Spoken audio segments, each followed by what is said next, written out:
Hi all, this is Abhay from Prepwise. 2024-ൽ CUET PG, IIT JAM, TISNET മുതലായ PG entrance exam target ചെയ്ത് prepare ചെയ്യാൻ ആഗ്രഹിക്കുന്ന ആളുകൾക്കായി Prepwise സംഘടിപ്പിക്കുന്ന free online workshop. കൂടുതൽ വിവരങ്ങൾക്കായി താഴെ കൊടുത്തിരിക്കുന്ന ഡിസ്ക്രിപ്ഷൻ ചെക്ക് ചെയ്യുക. ഡിസ്ക്രിപ്ഷനിൽ കൊടുത്തിരിക്കുന്ന ഫോം ഫില്ല് ചെയ്ത് എത്രയും പെട്ടെന്ന് രജിസ്റ്റർ ചെയ്യുക. Hi all, welcome to Prepwise UG+. Prepwise UG+ലേക്ക് ഏവർക്കും സ്വാഗതം. ടാർഗറ്റ് CUET 2024-ന്റെ ഭാഗമായിട്ട് ജനറൽ അവയർനെസ്സിന് കീഴിൽ വരുന്ന 5 ചോദ്യങ്ങളായിരിക്കും നമ്മൾ ഇവിടെ ഡിസ്കസ് ചെയ്യുക. സോ മുൻ വർഷം ചോദിച്ചിട്ടുള്ള 2023 CUET-ൽ ചോദിച്ചിട്ടുള്ള കുറഞ്ഞ ജനറൽ അവയർനെസ്സിലെ ചോദ്യങ്ങൾ ഓരോ വട്ടവും പാർട്ട് എയിൽ എങ്ങനെ പോയാലും ഒരു 4-5 ജനറൽ അവയർനെസ് ചോദ്യങ്ങൾ ഉണ്ടാവും. അപ്പൊ അത് എങ്ങനത്തെ ചോദ്യങ്ങളാണ് വരുന്നത്, ഇതൊക്കെ ഏരിയാസിൽ നിന്ന് ചോദ്യങ്ങൾ വരുന്നുണ്ട്.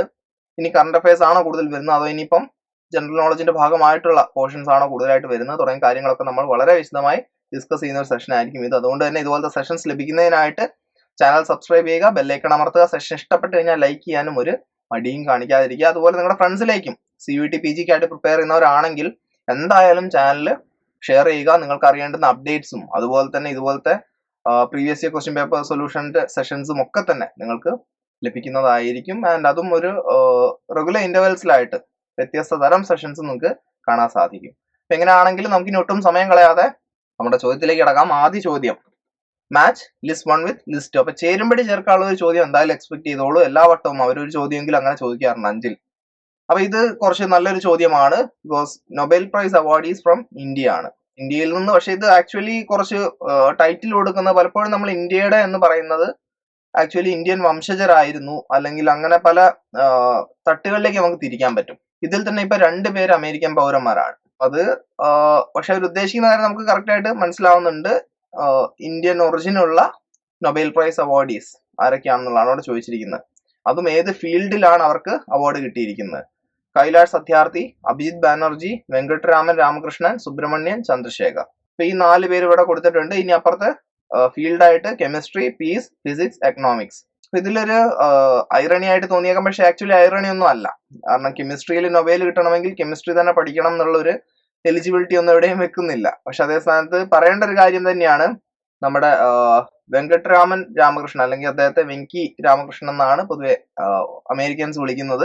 അദ്ദേഹം ഒരു അമേരിക്കൻ നാച്ചുറലൈസ്ഡ് സിറ്റിസൺ ആണ്, അതായത് ഇന്ത്യൻ ആണ്. പക്ഷെ അവിടെ പോയി കഴിഞ്ഞാൽ അവരെന്ത് ചെയ്യും, സിറ്റിസൺഷിപ്പ് കൊടുക്കും അല്ലേ. നമ്മളെ പോലെയല്ല, നമ്മുടെ ഇവിടെ ജനിച്ചാൽ മാത്രമാണ് ഒരു പക്ഷെ നമുക്ക് സിറ്റിസൺഷിപ്പ് കിട്ടുക. പക്ഷെ അവിടെ പോയി കഴിഞ്ഞാൽ അവർക്ക് വേണമെങ്കിൽ നിങ്ങൾക്ക് നാച്ചുറലൈസ്ഡ് സിറ്റിസൺ ഒക്കെ ആയിട്ട് മാറാം.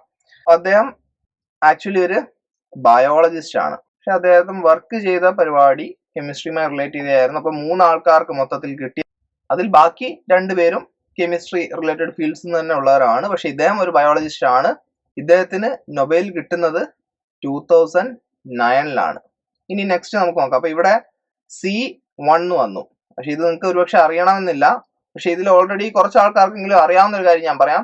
കൈലാഷ് സത്യാർത്ഥി പീസ് A2 ആണെന്നുള്ള കാര്യം നിങ്ങൾക്ക് അറിയാമെങ്കിൽ ഇവിടെ നിങ്ങൾക്ക് അറ്റ്ലീസ്റ്റ് 2 ഓപ്ഷൻ എങ്കിലും എന്ത് ചെയ്യാം, ഒഴിവാക്കാം. 1ഉം 3ഉം ആയിട്ട് നമുക്ക് ചുരുക്കാൻ പറ്റും.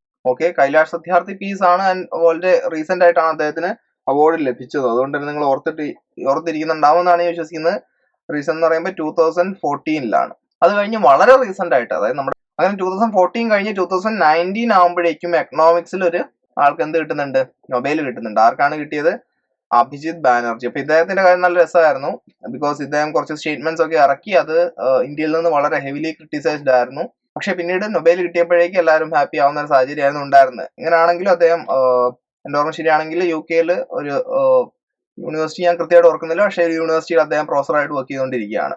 ഓക്കെ, ഇനി ഫൈനലി സുബ്രഹ്മണ്യൻ ചന്ദ്രശേഖർ. അദ്ദേഹം ഒരു ഫിസിസിസ്റ്റ് ആണ്. ആൻഡ് ഇപ്പോഴും നല്ല, അദ്ദേഹത്തിന് കുറച്ച് മുന്നേ, അതായത് 1983-ലാണ് അദ്ദേഹത്തിന് നൊബേൽ കിട്ടുന്നത് ഫിസിക്സിൽ. സോ നമുക്ക് നോക്കാം. ഇവിടെ A2 നമ്മൾ ഓൾറെഡി പറഞ്ഞു. A2 ഇവിടെ നമുക്ക് 2 പേർക്കും A2 വരുന്നുണ്ട്. ഇനി B4 അഭിജിത് ബാനർജി എക്കണോമിക്സ് 2 വരുന്നുണ്ട്. C നോക്കാം, വെങ്കട്ടരാമൻ രാമകൃഷ്ണൻ. നമ്മൾ എന്താണ് പറഞ്ഞത്, കെമിസ്ട്രി ആണ്. കെമിസ്ട്രി എന്ന് പറയുമ്പോഴേക്കും ഇവിടെ C1, C3 ആണ് ഇവിടെ കൊടുത്തിരിക്കുന്നത്, വിച്ച് ഈസ് റോങ്. അതുകൊണ്ട് തന്നെ ഓപ്ഷൻ 3യും തെറ്റാണ്, ഓപ്ഷൻ 1 ആണ് correct answer. So Nobel laureates എന്നുള്ളൊരു സെക്ഷൻ നല്ലപോലെ തന്നെ കവർ ചെയ്യേണ്ടതുണ്ട്, എസ്പെഷ്യലി ഇന്ത്യക്കാരാണെങ്കിൽ. Which player has won gold in women's air pistol at the 65th national shooting championship 2022? Current affairs ആണ്. ഓക്കെ, കറന്റ് അഫയേഴ്സിൽ നിന്നുള്ള ചോദ്യമാണ്. ആൻഡ് ഉള്ളത് പറയാലോ, അത്യാവശ്യം ടഫായിട്ടുള്ള ക്വസ്റ്റൻ ആണ്. ഒരുപക്ഷെ നിങ്ങൾക്ക് ആൻസർ ചെയ്യാൻ പറ്റിയെന്ന് വരില്ല നിങ്ങൾ തറോലി കറണ്ട് അഫയേഴ്സ് കവർ ചെയ്തിട്ടില്ല എന്നുണ്ടെങ്കിൽ. ബിക്കോസ് പല ഇവന്റ്സും നമ്മൾ നോക്കും, പക്ഷെ നാഷണൽ ഷൂട്ടിംഗ് ചാമ്പ്യൻഷിപ്പ് എന്നൊക്കെ വെച്ച് കഴിഞ്ഞാൽ പലപ്പോഴും നമ്മൾ അങ്ങനെ ഫോളോ ചെയ്യാതെ പോകുന്ന ഒരു സ്പോർട്ടാണ് ഷൂട്ടിംഗ്. ആൻഡ് അതിൽ തന്നെ ഇങ്ങനെ സെപ്പറേറ്റ് കാറ്റഗറീസ് ഉണ്ട്.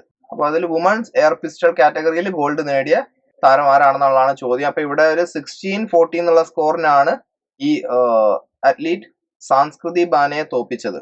സോ സാംസ്കൃതി ബാന റണ്ണറപ്പ് ആയിരുന്നു.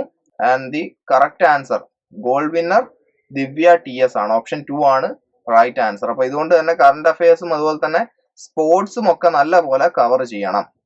Moving on, which large Harappan site is located in Haryana? ഹരിയാനയുടെ പ്രത്യേകത എന്താണ്?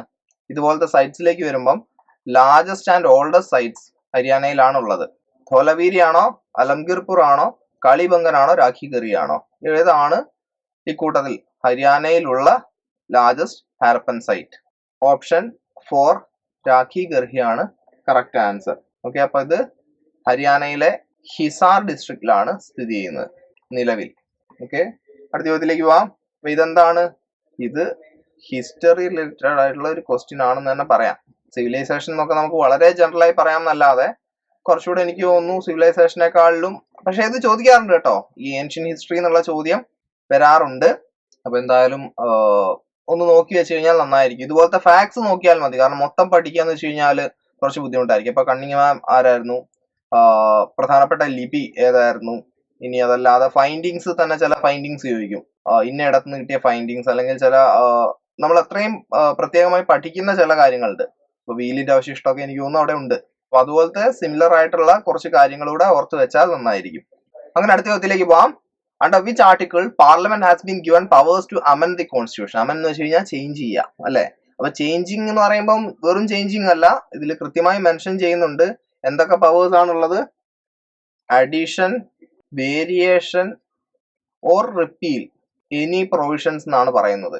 അപ്പൊ ഇത് ഏത് ആർട്ടിക്കിളിന് കീഴിലാണ് പറയുന്നത്? പാർലമെന്റിന് ഈ പറഞ്ഞ കോൺസ്റ്റിറ്റ്യൂഷൻ അമെൻഡ് ചെയ്യാനുള്ള റൈറ്റ് ഏത് ആർട്ടിക്കിളിലാണ് മെൻഷൻ ചെയ്യുന്നത്? ആർട്ടിക്കിൾ 226 ആണോ, ആർട്ടിക്കിൾ 274 ആണോ, ആർട്ടിക്കിൾ 368 ആണോ, ആർട്ടിക്കിൾ 102 ആണോ? ആൻഡ് റൈറ്റ് ആൻസർ ഈസ് എന്തായാലും അറിഞ്ഞിരിക്കുക. കോൺസ്റ്റിറ്റ്യൂഷൻ എന്നുള്ളത് അത്രയും ഇമ്പോർട്ടന്റ് ടോപ്പിക് ആണ്. നിങ്ങൾക്ക് CUET PGക്ക് മാത്രമല്ല, പാർട്ടേക്ക് മാത്രമല്ല, നിങ്ങൾക്ക് ഏത് പരീക്ഷ എഴുതുകയാണെങ്കിലും നിങ്ങൾക്ക് വളരെ അഡ്വാൻറ്റേജ് തരുന്ന ഒരു പാർട്ടാണ് കോൺസ്റ്റിറ്റ്യൂഷൻ പഠിച്ചിരിക്കുക എന്നുള്ളത്. അല്ലെ, കോൺസ്റ്റിറ്റ്യൂഷൻ പഠിച്ചു കഴിഞ്ഞാൽ നിങ്ങൾക്ക് ഒരുപാട് പരീക്ഷകളുടെ ഒരുപാട് ചോദ്യങ്ങൾ ആൻസർ ചെയ്യാൻ പറ്റും, യാതൊരു സംശയവും വേണ്ട. സോ ഈ പരീക്ഷയ്ക്ക് വേണ്ടി മാത്രമാക്കാതെ വളരെ സീരിയസ് ആയി തന്നെ പഠിച്ചാൽ നല്ലൊരു മുതൽക്കൂട്ടായിരിക്കും കോൺസ്റ്റിറ്റ്യൂഷൻ എന്നുള്ള ഒരു ടോപ്പിക്കിന്റെ മേലെ നിങ്ങൾക്ക് ഒരു ഗ്രാസ്പ് ഉണ്ടെങ്കിൽ അത് എന്തായാലും നിങ്ങൾക്ക് വലിയ അഡ്വാൻറ്റേജുകൾ തന്നെ തരുന്ന ഒന്നാണ്. And the right answer here is article 368. 368 പ്രകാരമാണ് പാർലമെന്റിന് കോൺസ്റ്റിറ്റ്യൂഷൻ അമെൻഡ് ചെയ്യാനുള്ള റൈറ്റ്സ് ഉള്ളത്. നമ്മുടെ ലാസ്റ്റ് ക്വസ്റ്റ്യൻ ആണിത്. ചേരുംപടി ചേർക്കാൻ തന്നെയാണ്. അപ്പൊ തന്നെ നിങ്ങൾ കണ്ടു 5 ചോദ്യത്തിൽ 2 എണ്ണം, ഇതൊരു ക്വസ്റ്റ്യൻ പേപ്പർ എന്നുള്ളതാണ്, 5 ചോദ്യത്തിൽ 2 എണ്ണം ഒരേ ടൈപ്പ് ക്വസ്റ്റ്യൻ ആണ് വന്നിരിക്കുന്നത്. അപ്പൊ ഇത് നാഷണൽ പാർക്സ് ആണ്. അപ്പൊ നാഷണൽ പാർക്കും ഇതിന്റെ ഒക്കെ ക്ലാസ് നിങ്ങൾക്ക് UG+ അവൈലബിൾ ആണ് കേട്ടോ. ഈ GKയുടെ കീഴിൽ നാഷണൽ പാർക്സ് ഒക്കെ നമ്മൾ വളരെ കൃത്യമായി തന്നെ കവർ ചെയ്യുന്നുണ്ട്. Corbett national park, Gir national park, Shivpuri national park, Bandipur national park, Gujarat, Karnataka, Uttarakhand, Madhya Pradesh. ഇത് മലയാളികളെ സംബന്ധിച്ച് ഒരു പക്ഷേ കുറച്ചുകൂടി ഈസി ആയിട്ട് ആൻസർ ചെയ്യാൻ പറ്റുമായിരിക്കും. ഒന്നാമത്തെ കാര്യം ബന്ദിപ്പൂർ എവിടെയാന്നുള്ളത് നമുക്കൊരു വിധം ഒക്കെ തന്നെ PGയും കൂടിയാണ്. അപ്പൊ നിങ്ങൾ ഡിഗ്രിക്ക് ഒരുപക്ഷെ പോയിട്ടുണ്ടാവാം, ഇനി സ്കൂൾ പഠിക്കുന്ന കാലമൊക്കെ തന്നെ ബന്ദിപ്പൂർ നാഷണൽ പാർക്കിലേക്ക് പലപ്പോഴായിട്ട് കൊണ്ടുപോകാറുണ്ട്. ബന്ദിപ്പൂർ നാഷണൽ പാർക്ക് എന്നുള്ളത് കർണാടകയിലാണ്, വിച്ച് മീൻസ് D2 ആണെന്നുള്ളത് വളരെ ക്ലിയർ ആണ്.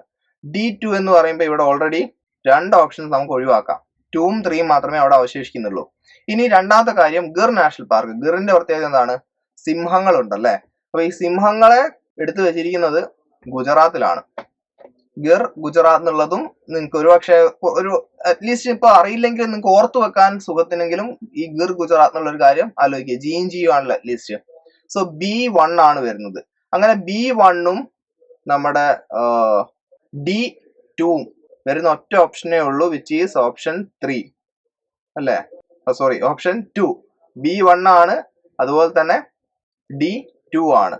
ഹെൻസ് ഓപ്ഷൻ 2 ആണ് കറക്റ്റ് ആൻസർ. ഇനി ബാക്കി ഓപ്ഷൻസ് നോക്കാം. കോർബറ്റ് നാഷണൽ പാർക്ക് എവിടെയാണ്? ഉത്തരാഖണ്ഡിലാണ്. ശിവപുരി നാഷണൽ പാർക്ക് മധ്യപ്രദേശ് ആണ്, which means option 2 is the correct answer. അപ്പൊ ഇത്രയും ചോദ്യങ്ങൾ, ഈ 5 ചോദ്യങ്ങൾ വ്യത്യസ്ത ഏരിയാസിൽ നിന്നാണെന്നുള്ളത് നിങ്ങൾക്ക് 5 ഇടങ്ങളിൽ നിന്നായിട്ടാണ് ചോദിച്ചതെന്ന് വേണമെങ്കിൽ പറയാം. അപ്പൊ ഇതുപോലെയാണ് നിങ്ങൾക്ക് CUET PGക്ക് പാർട്ട് എയിലുള്ള ജനറൽ അവയർനെസ് ചോദ്യങ്ങൾ ഉണ്ടാവുക. അപ്പൊ അതിന് നല്ലപോലെ പ്രിപ്പയർ ചെയ്യേണ്ടതുണ്ട്. നിങ്ങൾക്ക് വേണ്ട എല്ലാവിധ സപ്പോർട്ടും സബ്ജക്റ്റിനായിക്കോട്ടെ, പാർട്ട് ബിയിലായിക്കോട്ടെ, പാർട്ട് എക്ക് ആയിക്കോട്ടെ, UG+ൽ അവൈലബിൾ ആണ്. അതും വ്യത്യസ്ത പേപ്പറുകൾ എഴുതണമെന്നുണ്ടെങ്കിൽ അതിനും നിങ്ങൾക്കുള്ള എല്ലാവിധ സൗകര്യങ്ങളും UG+ ചെയ്ത് തരുന്നുണ്ട്. കൂടുതൽ വിവരങ്ങൾക്കായിട്ട് താഴെ ഡിസ്ക്രിപ്ഷനിൽ കൊടുത്തിരിക്കുന്ന നമ്പറിൽ ഞങ്ങളുടെ അക്കാഡമിക് കൗൺസിലറെ കണക്ട് ചെയ്യുക, സംസാരിക്കുക. എത്രയും പെട്ടെന്ന് നിങ്ങളുടെ പ്രിപ്പറേഷൻ സ്റ്റാർട്ട് ചെയ്യുക. ആൻഡ് മറ്റൊരു സെഷനുമായിട്ട് നമുക്ക് വീണ്ടും കാണാം. ഒരിക്കൽ കൂടെ ചാനൽ സബ്സ്ക്രൈബ് ചെയ്യാത്ത ആരെങ്കിലും കണ്ടുകൊണ്ടിരിക്കുന്നുണ്ടെങ്കിൽ ദയവായി ഇതുപോലത്തെ അപ്ഡേറ്റ്സ് ഇനിയും ലഭിക്കുന്നതിനായിട്ട്, ഇതുപോലത്തെ സെഷൻസ് ഇനിയും ലഭിക്കുന്നതിനായിട്ട് ചാനൽ സബ്സ്ക്രൈബ് ചെയ്യുക, ബെല്ലൈക്കൺ അമർത്തുക. സെഷൻ ഇഷ്ടപ്പെട്ടു കഴിഞ്ഞാൽ വീഡിയോ ലൈക്ക് ചെയ്യാൻ മറക്കാതിരിക്കുക. മറ്റൊരു സെഷനുമായിട്ട് വീണ്ടും കാണാം. Peace out.